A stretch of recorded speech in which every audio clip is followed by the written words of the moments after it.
Hello, everyone. Reverend Sarah Grady from St. Paul's United Church in Paris, Ontario. And this week you're getting two check-ins from me because we have begun a new set of lockdown restrictions. So a little less restrictions here in Brant County. We are considered to be orange in the color category.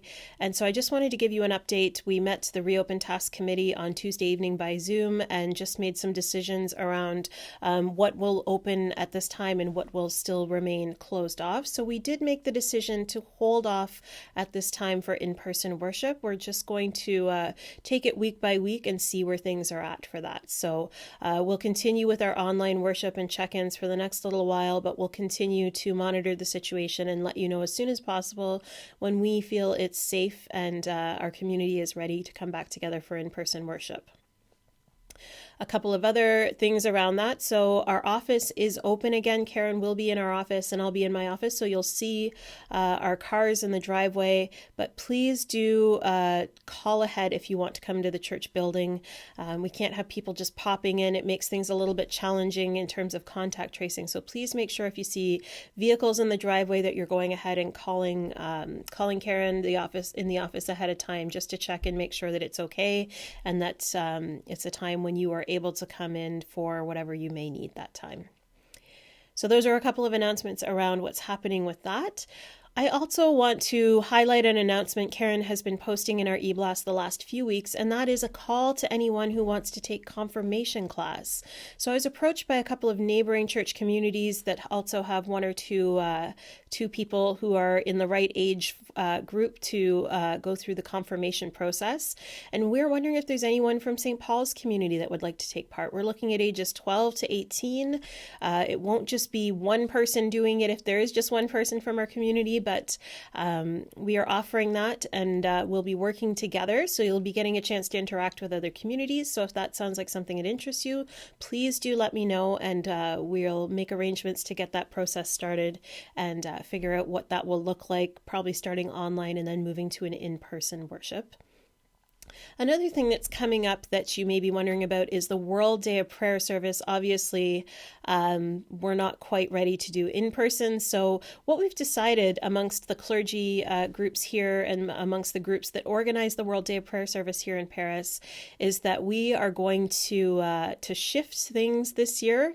So March 5th, I believe, is the date that we'd normally meet to do our World Day of Prayer service. So it's not canceled, it is just postponed. There will be a pre-recorded service that I'm going to post on that day that was done by an ecumenical group, and so that'll be available. But as for our personal group that we do with our other churches here in Paris, we're looking towards the springtime, perhaps June, at doing an outdoor service of worship together then. So hold on and check back for those details as well.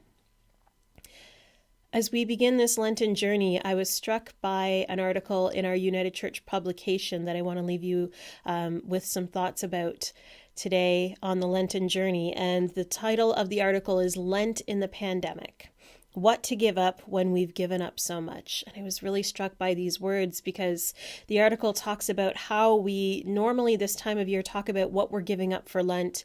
Lots of people give up things, they give up sugar, they give up chocolate, they give up social media, they give up alcohol. There's lots of things that people fast from during this time, but we've already had to fast from a lot of things and we weren't given the option. For the last year, we've been struggling with that. So that really resonated with me. What to give up when we've already given up so much. But then I quickly saw another post somebody had offered up, and it was the words of Pope Francis for us this year, who says, "Do you want to fast this Lent?" And offered some things that we can fast from, but things that we can take on in their place. Because Lent is not only about giving something up, it's also about taking something on. So I really, really loved what Pope Francis had to say, and I offer you these options to think about. You can do one of them, you can do all of them, you can do none of them, and think about something else that you might want to do this Lenten season that offers you some time for reflection and a deepening of your relationship with the divine. So Pope Francis offers us these. Fast from hurting words and say kind words. Fast from sadness and be filled with gratitude. Fast from anger and be filled with patience. Fast from pessimism and be filled with hope. Fast from worries and have trust in God. Fast from complaints and contemplate simplicity. Fast from pressures and be prayerful. Fast from bitterness and fill your hearts with joy. Fast from selfishness and be compassionate to others. Fast from grudges and be reconciled.